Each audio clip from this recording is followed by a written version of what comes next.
Hello, everybody. Welcome to Tuesday Night History Live. I am Alan Wakim with the Sons of History, and just want to say thank you for joining me. Today was supposed to be a special where I was going to be talking with a gentleman about some of the current events that's taking place, but we had to postpone it for another week. So hopefully we can do it next Tuesday. So today we decided let's do a story on the Battle of Saratoga. Saratoga doesn't get the credit it deserves. It was probably one of the most important battles in the history of the United States. And after this presentation is over, you will understand why, because it was a very significant battle in the Revolutionary War, and it helped us win for reasons that I will tell you very shortly. Now, as usual, I'm dedicating this episode for my friend Marlene Devia, who's in New Jersey. I think she's still on a respirator, but she's not out of the woods yet. So Marlene, rooting for you. Get better so that you can get back on the AMC turn page. Okay, and also I would like to invite everybody to grab a drink. Tonight I'm drinking Johnny Walker Black. A toast kind of to Gentleman Johnny. I'll tell you who Gentleman Johnny is here shortly. But anyway, enjoy, and like I said, grab a drink. Always better when I mix it with something. Anyway, okay, so the Battle of Yorktown. Well, here's the deal. It wasn't one battle. It was actually an entire campaign, and it was a very huge campaign. It was several battles, and we're going to go through the whole thing. Now, it's 1777. Now, in one of my episodes, I discussed what happened with George Washington at the end of 1776 and the beginning of 1777 after the Battle of Trenton. Trenton and Princeton were both spectacular victories for George Washington. So now it's 1777. The British are down here in New York City because they had captured New York City, and they have the surrounding New Jersey area, about maybe a quarter of the state. But this is all U.S. territory, all American territory. Vermont, strange thing about Vermont becomes its own country in 1777. It becomes a republic. But it does join this fight. And New York claimed it, and there was kind of a feud with Vermont and New York, but that's another story. But just know that Vermont is a separate country during the year 1777. So, okay, now here's what happened. There was a plan that Johnny Burgoyne, Gentleman Johnny, would lead a force coming down and invade New York from St. John, the Canadian area, down the Richelieu River, and he'd come down in this direction. At the same time, another British general named Barry St. Leger would land here at Oswego, and he would go along the Mohawk River. He'd go through Rome, New York, along the Mohawk River to Albany. William Howe, who's the overall commander of British forces in North America, would go up. Now, it's the Hudson River now, but it was also known as the North River. But we're just going to call it the Hudson River. William Howe was supposed to go up the Hudson River, and the three of them were supposed to all meet in Albany. Now, what that would do, it would capture this whole area. There's a lot of, this is where the Iroquois were, in this whole area here. The plan was that they would be able to separate New England from the rest of the country, and with New England trapped because Canada was British, the British also had the Royal Navy. We didn't have a navy. So by controlling the Atlantic and controlling the North and the West and the East, New England would be surrounded and pretty much annihilated. And then they would split the rest of the country from New England. So that was the plan. So here's what happened. Now, first of all, William Howe is not a big fan of John Burgoyne. And what he decided to do was, I'm going to go down to Philadelphia and I'm going to go capture it, because Philadelphia was the capital of the United States. He kind of neglected to let John Burgoyne know that that's what he was going to do. He eventually did tell him, but by then the campaign had already begun. So, John Burgoyne leaves. He invades and comes down the Richelieu River, and he has with him about, now the estimates that I have seen are between 8,000 to 9,000 men, and that includes about 3,100 Germans. Some of his big commanders were Simon Fraser and Baron Riedisel, who was the German commander. So what they did is they were coming down. Now I'm going to go to the next slide. I'm hoping that you'll get a better view. I always have trouble with this thing. Okay, here we go. Stop it there. All right, so here's John Burgoyne. He comes down and he gets to Fort Ticonderoga. Now, what does Fort Ticonderoga look like? I will show you. Fort Ticonderoga is a very important fort that converges along two major rivers. Two major lakes. You have Lake Champlain that's over here, and then if you go a couple of miles that way, you hit Lake George. So this fort kind of was a major obstacle for any country that wanted to invade the United States. So now, there's a gentleman, there's a general by the name, or there was an American named Arthur St. Clair. Now he had about 3,000 men here stationed at not only Fort Ticonderoga, but across the lake into Vermont, you also had Fort Independence. Now that right there is Vermont. So you had Fort Ticonderoga and Fort Independence. So what happened was that on July the 5th, after they came here and they were bombarding the Americans, on July the 5th, where this photo was taken, there is a mountain. It's known as Mount Defiance. Now, it pretty much lets you see into the fort. And what they did, the British, because very ingenious people, let me tell you, the British dragged these cannons up Mount Defiance, and then they stationed the artillery aiming right at Fort Ticonderoga. And when Arthur St. Clair saw the British controlling Mount Defiance and they had artillery up there, he knew that there was no way that they were going to last very long against the British. So they leave the night of July the 5th. They leave, and this fort, along with Fort Independence, are both captured. Now, this is going to eventually lead to a guy named Philip Schuyler, who's kind of he kind of runs the whole area. He's in command of the Northern Department. He will lose his job because of it. So anyway, okay. So now the British, they captured Fort Ticonderoga and Fort Independence, and then at that point they were kind of in pursuit against the American forces that had fled. So I'm going to go back to the previous one. And what we're going to look at is, okay, now right here, now this is Fort Ticonderoga right over here. So what had happened is that the Americans fled and the British caught up to them at a place called Hubbardton. Now this is the only major battle in Vermont during the Revolutionary War.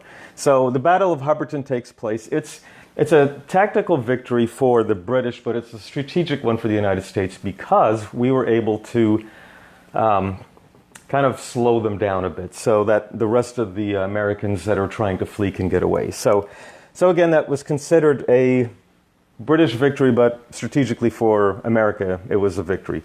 So then the British kept chasing them down to a place called Skenesboro and then Fort Anne. Now at Fort Anne, there was also a kind of I don't want to say it was a major battle because it wasn't. It was more of a kind of a minor skirmish.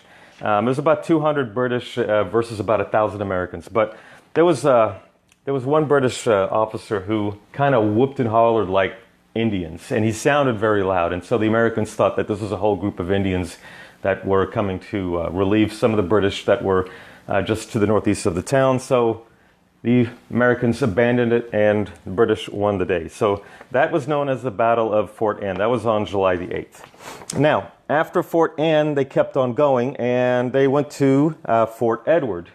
Now, and they also went to Fort George. Now, if you're a fan of The Last of the Mohicans, Fort George was Fort William and Henry. Or Fort William Henry, if you can remember that. So that is Right there it says Fort George, but it was William Henry. Now, Fort Edward. At Fort Edward, there was a story about a girl by the name of Jane McCrae. And I will show you a picture. Let me see if I can get to it. Yep, there we go. Okay, now, Jane McCrae. Jane McCrae was living with her brother, who was an American colonel in the militia. His name was John. Now, she had two brothers that left during the war. When the war started, her two brothers left to go fight with the Continental Army. Now, Jane McCrae also had a fiancé by the name of David Jones. Now, David Jones was a loyalist, and he was serving under Burgoyne. So when Burgoyne was coming down, she decided that she was going to, run out to go meet him. She was staying with a girl named lady by the name of Sarah McNeil. So on June 27th, Jane McCrae and Sarah McNeil decided to walk towards the British forces near Fort Edward, and they got ambushed by a group of Indians, and they scalped her. So now, if you drive in that vicinity, there is a monument for Jane. It'll state where she was killed, and there's a cemetery not too far from there that has both Jane and Sarah McNeil buried there. So now, this little ambush and the story that went with it really, it was used as propaganda, kind of riled up a lot of the people who lived in the area. When the Indians showed up, now these guys were with the British. When the Indians showed up at the British camp, David Jones, the fiancé, as well as Sarah McNeil, saw the scalp and they recognized it as being part of Jane McCrae's head. So, not a good scene, and what it did is it kind of soured John Burgoyne's feelings towards his Indian allies.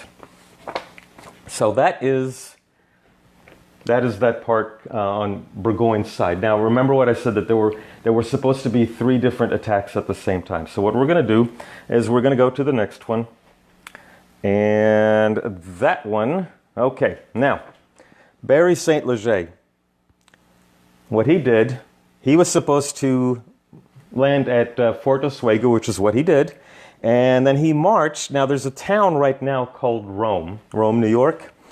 There was a fort there by the name of Fort Stanwix. It was also known as Fort Schuyler.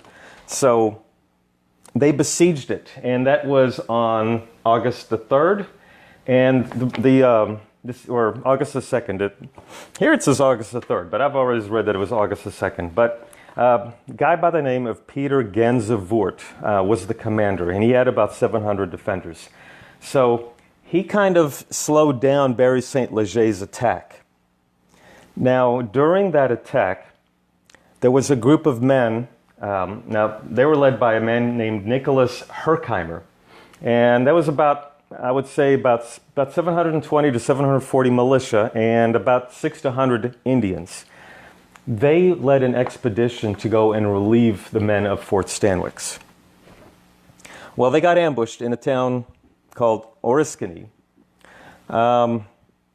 It was about half of the Americans and Indians, the Oneida Indians, half of that force were killed. And Herkimer was also mortally wounded in that battle. Now, on the opposing side, it was mostly Indians and Loyalists. Now, some of the Indians and Loyalists include Joseph Brant, Sir John Johnson, and John Butler with his Butler's Rangers. So that was it was a tactical defeat again for the Americans, but it was a strategic victory for the Americans, but a tactical defeat. One of the reasons is because even though we had a lot of men killed, the Indians had to go back, and they went back to continue the siege. Now, Benedict Arnold arrived, and his job at this point was to relieve the men at Fort Stanwix. So, what he did, he marched, and he knew that there were a lot of British that had surrounded Fort Stanwix. So what he decided to do was that he wanted to use a little bit of deception to get the British to leave. So he had a loyalist sent him to convince Saint Leger that he had about 3,000 men, that Benedict Arnold had 3,000 men at his disposal to attack the British that were surrounding Fort Stanwix. Now, the person who, the loyalist, his brother was being held hostage. This way, Benedict Arnold could verify that he wasn't going to go over there and tell them that his force was smaller than 3,000. So the loyalist was able to convince Saint Leger that he had, a substantial force heading his way. So Saint Leger abandoned the siege, and now they did eventually go to Fort Ticonderoga, but that was insignificant. The point being is that their journey, their mission to march east to Albany failed. So they turned around and they abandoned the entire campaign. Now, as for William Howe, he leaves for Philadelphia. Now that's going to be another discussion, because there was something called the Philadelphia campaign. Philadelphia did end up getting captured. There were a couple of major battles: Paoli, Brandywine, Germantown. All of them were defeats. But that was going on at the same time as the Saratoga campaign. So now, on August the 2nd, so John Burgoyne, he's now in this area here. He doesn't have Saint Leger coming to work with him, and he doesn't have William Howe. Now, this is what happened. On July 17th, William Howe wrote a dispatch. Now, most of the riders that were trying to get to the British forces, because he had to go through the American lines, most of them were captured and they were hanged. But one dispatcher did manage to get through, and he got to Burgoyne on August the 2nd and told Burgoyne that he was leaving for Philadelphia, that he was going to leave Henry Clinton in charge of New York, and that Henry Clinton was at his disposal.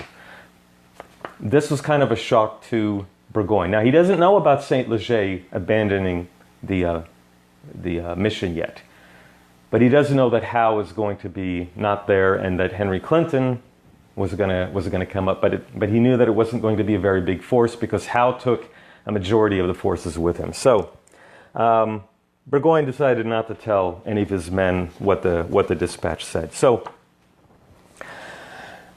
So now he realizes that he's not going to get the aid that he was hoping for. So what he needs to do is he needs to gather up provisions, supplies, live off the land. He sent a group of Germans to a town called Bennington. Now, Bennington is in Vermont.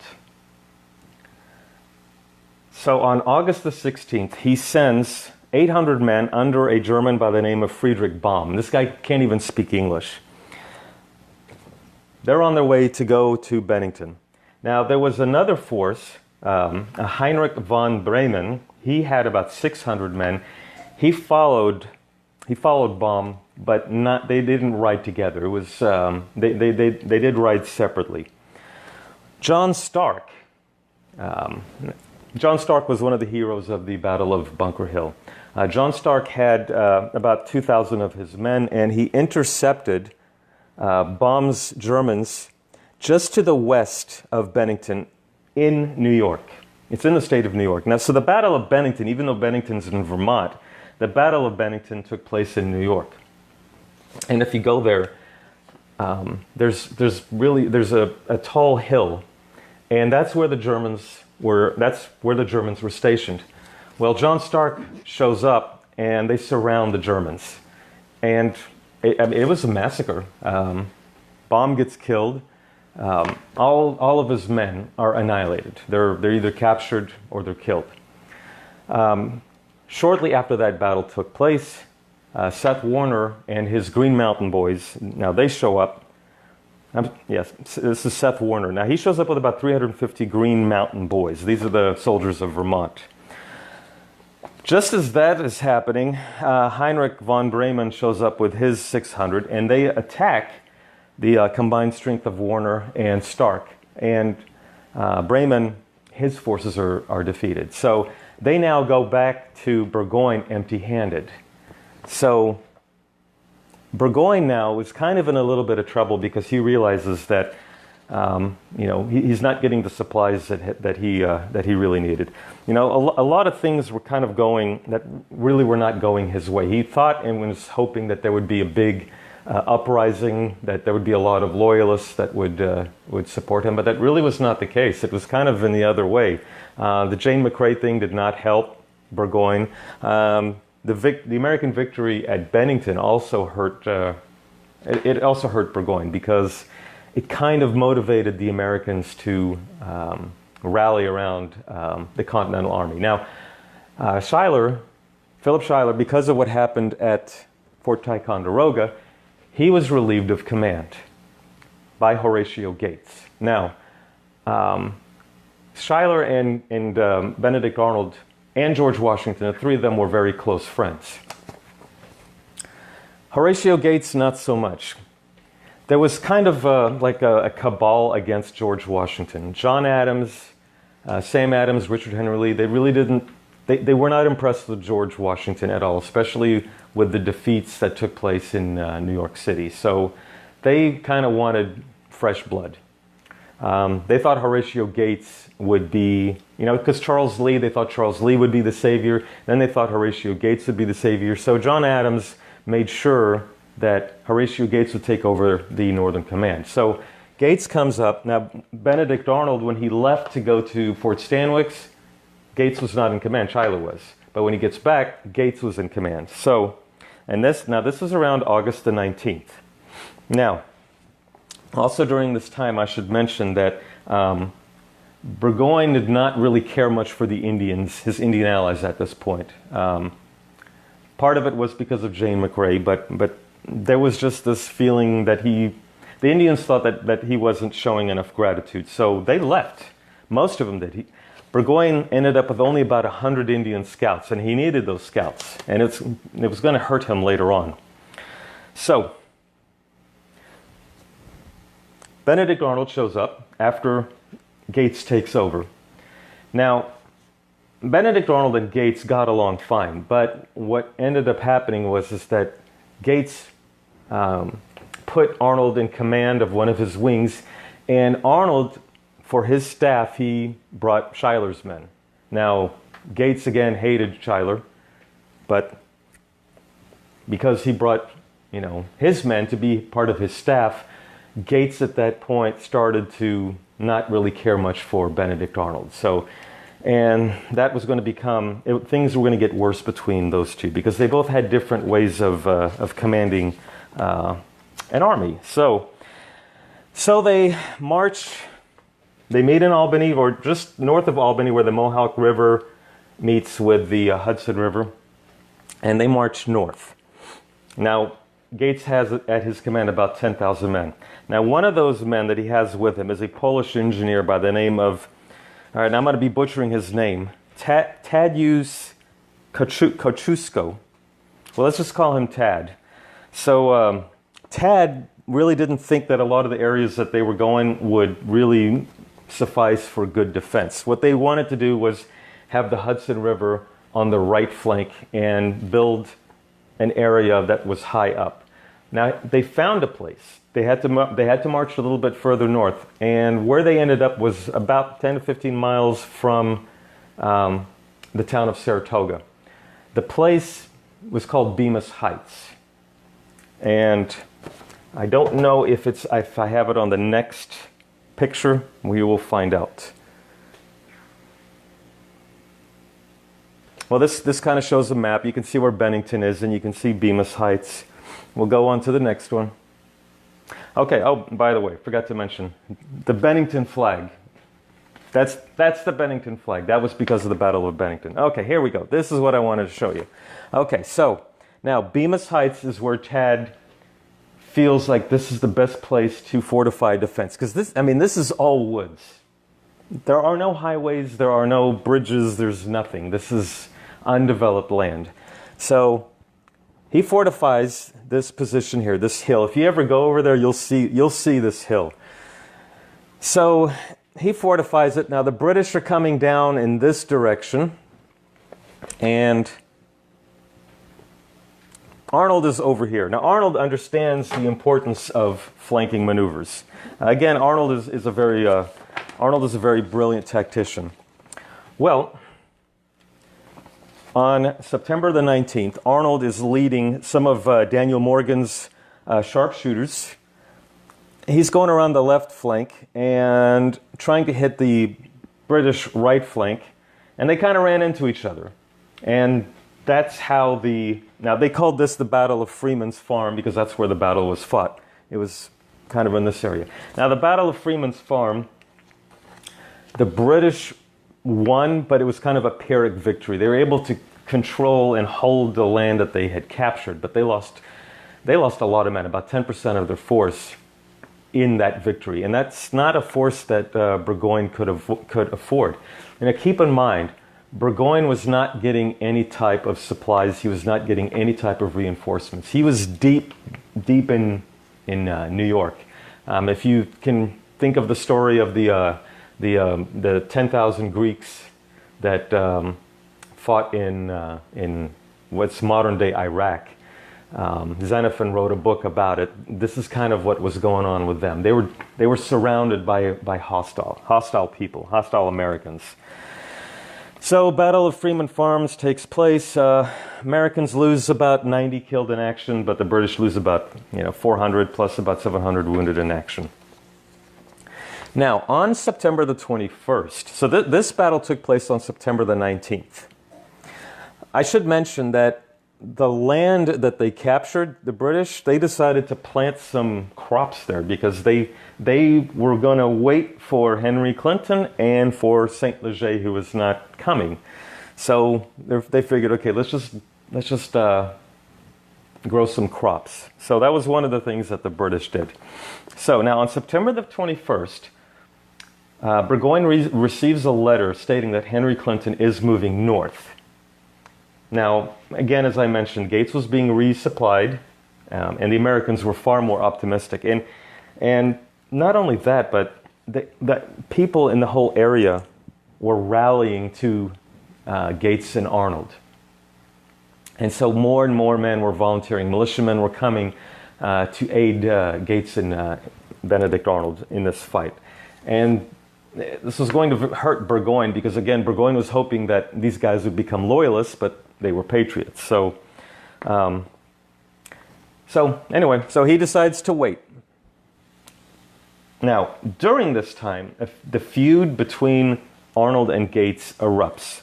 Now, in the first battle, as we mentioned, the Battle of Freeman Farm, Gates doesn't even mention Benedict Arnold. He sends a dispatch to Congress, he takes the full credit, doesn't give any credit to Arnold, doesn't even mention Arnold.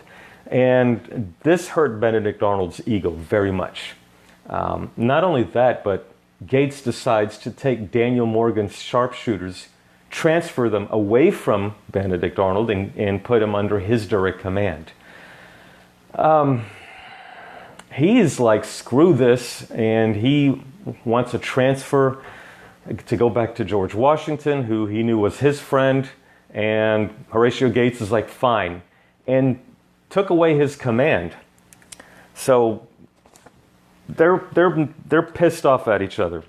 Now, Henry Clinton, as he's going up the Hudson River, he does capture two forts, Fort Clinton, not named after him, Fort Clinton and Fort Montgomery. Fort Clinton was actually named after two Clintons who were fighting together against the Henry Clinton of British. So you had three Clintons fighting in these battles of Fort Clinton and Montgomery. That was on October the 6th. Israel Putnam was also in that battle. Israel Putnam was also another guy who was famous from the Battle of Bunker Hill. So the British, they captured the forts on October the 6th. Now, on October the 7th, very next day, we have the Battle of Bemis. They call it the Battle of Bemis Heights. Now, Riedisel, who was the German commander, was suggesting that they need to leave. This is not looking good. They're losing their supplies. They're not getting any type of reinforcements. It had been, they've been sitting and waiting for Saint Leger. They're waiting for Clinton. No one's arriving. So Riedissel's like, you know what? We need to withdraw and head back up north. Well, Burgoyne's like, no, not yet. He decides to send a patrol, and on October the 7th, the British and the Americans kind of run into each other, and a battle ensues. Now, Benedict Arnold is antsy. He wants to get into the fight. But he doesn't have a command. And Gates wants to hurt Arnold. So Gates is like, orders Arnold to stand down. Nope, you can't get into the fight. The fight got real intense in the Battle of Bemis Heights, and Arnold was like, the hell with this, and he got on a horse and he took off. Gates told one of his men to go after him, but he couldn't catch up with Arnold. So what happened was that as the fighting is going on, Arnold, there's a couple of, they're called redoubts. Now, I mentioned Bremen earlier. He was at the Battle of Bennington. Bremen had one of the redoubts. If you go to Saratoga right now, you will see these redoubts. So Benedict Arnold and Daniel Morgan, and Arnold has his own men, and Daniel Morgan has his men, and they get behind the redoubts. And Arnold is like everywhere. He's on his horse. He's screaming commands. He's in the middle of the fight. Unfortunately, one of his horse gets hit, and when his horse is hit, Arnold gets hit too in the leg, and then the horse collapses and breaks Arnold's leg. Now, the guy that shot at him, he didn't get out of there, but they kept. What ended up happening was that Arnold broke his leg, and the Americans captured that redoubt and then captured the next redoubt. And because they captured those redoubts, they were able to see behind the British lines. So the British knew that with the Americans now controlling this area, the British and the Germans just fled. Bremen was killed. That was the German commander, the one that was at Bennington. That was his redoubt. Bremen gets killed. They think that maybe his own men killed him.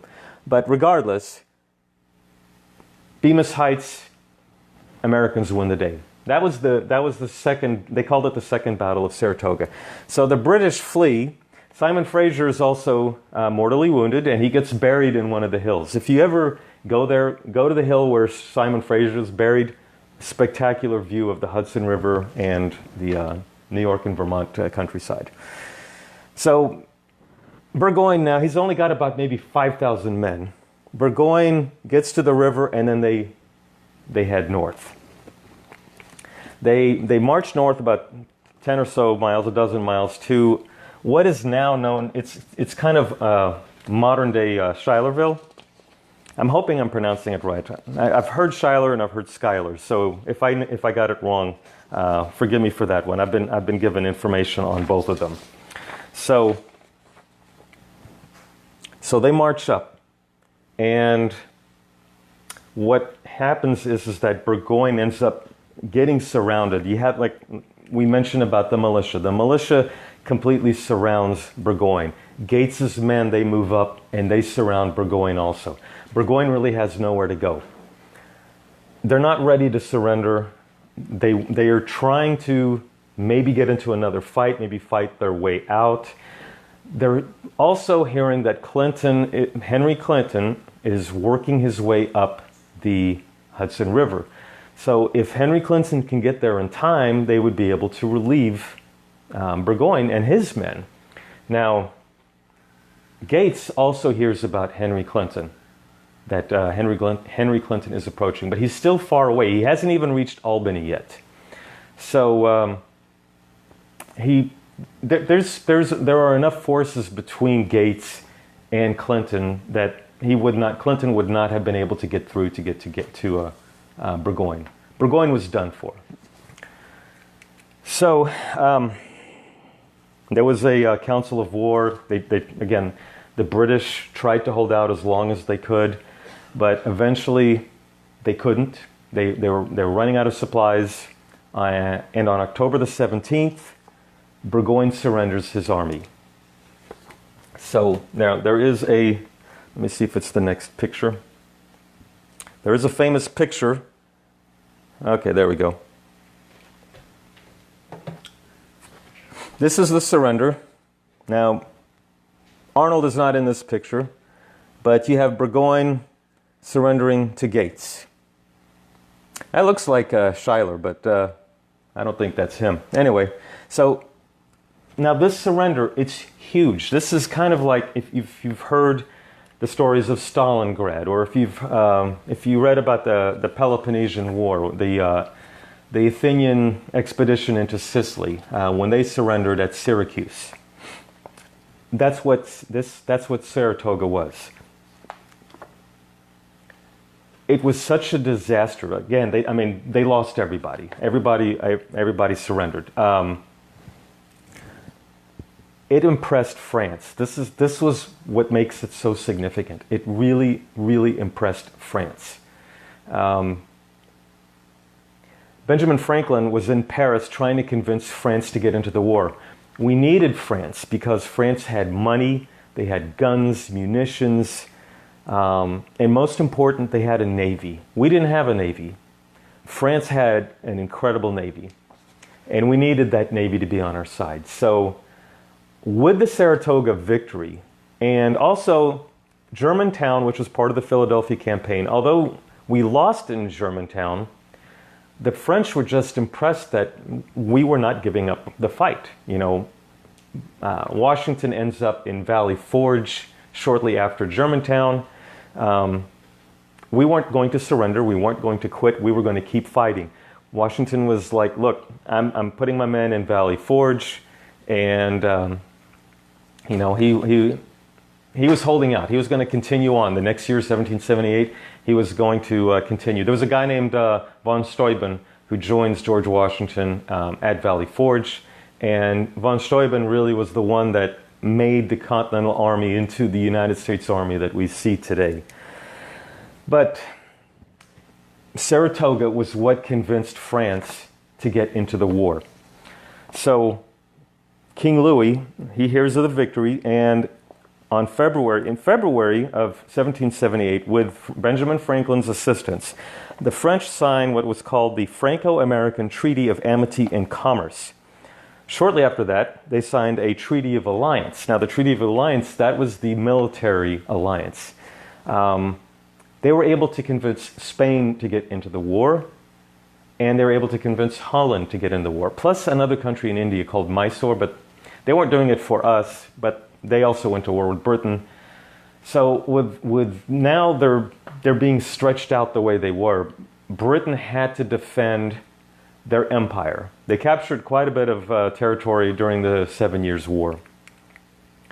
So they had to withdraw thousands of troops from New York to go fight the French and the Spanish in the Caribbean, in Europe, Africa, everywhere, as well as they had to go fight in the Indian Ocean. So it did help us because A, we got the Navy, B, you know, the French Navy, B, it relieved the American forces of a lot more British forces. Britain was now not able to concentrate all their men in the fight against the United States. They now had, they were afraid that there would be an invasion of Britain by France. So this is why this battle is so significant. It was what led to the foreign alliances that we had with Spain and France and Holland joining us. Now, Benedict Arnold, you know what? Granted, he became a traitor, but you know what? Benedict Arnold was the hero of this battle. He was the hero at Fort Stanwix. He was the hero at Saratoga.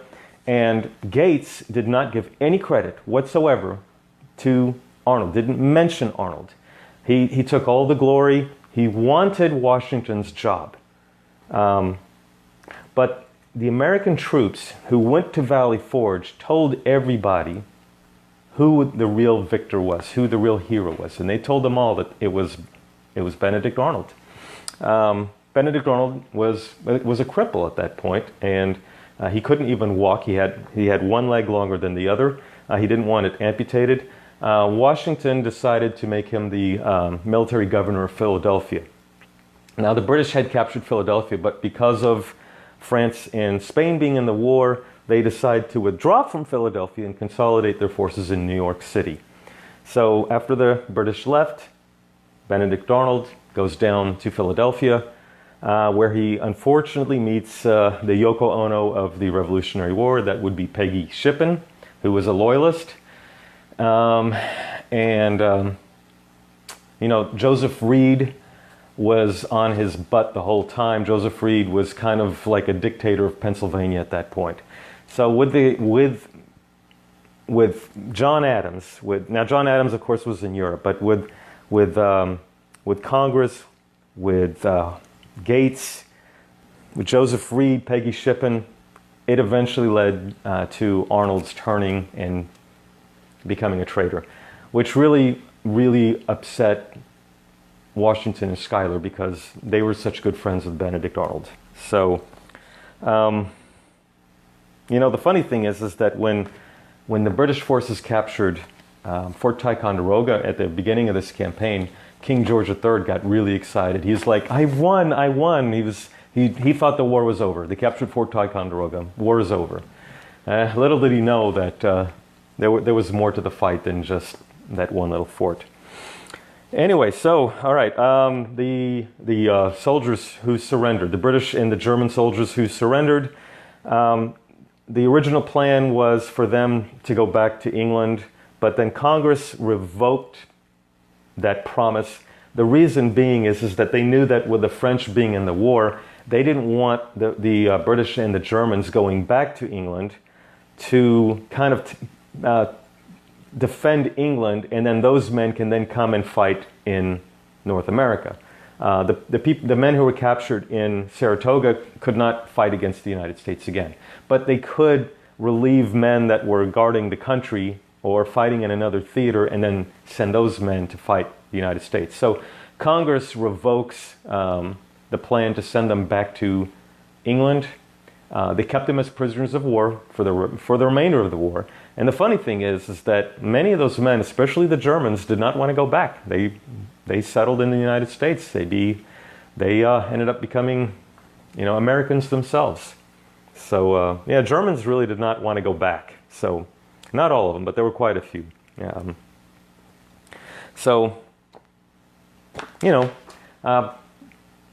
Benedict Arnold again. He was the hero, but he was shunned. Burgoyne was shunned. Burgoyne now was the goat of England. He would never again was given any type of command.